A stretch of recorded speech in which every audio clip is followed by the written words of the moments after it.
Jeshi la Polisi Kanda Maalum ya Dar es Salaam linazo taarifa mbili. Taarifa ya kwanza ni ya tarehe 18 mwezi huu Machi wa 2026 majira ya saa 5 asubuhi eneo la Chanika Ilala, Dar es Salaam,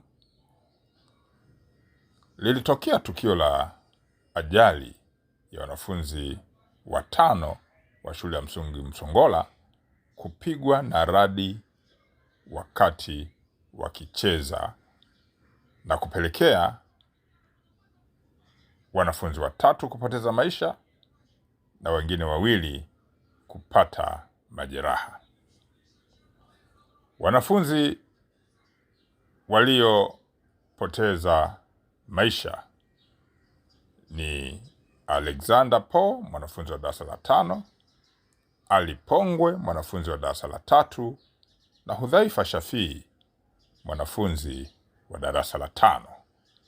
Lakini waliojeruhiwa na radi ni Nadri Maneno mwenye miaka 8 wa darasa la 3 na Nadhir Ramadhani miaka 8 mwanafunzi wa darasa la 2.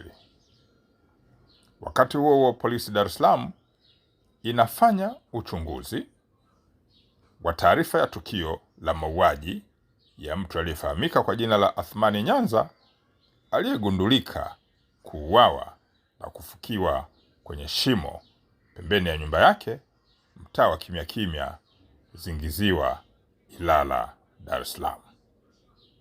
Polisi inaendelea kutoa wito kwa wananchi kuendelea kutoa taarifa mbalimbali ambazo zinahusiana na masuala ya usalama ili vitendo vya kihalifu viweze kuzuiwa.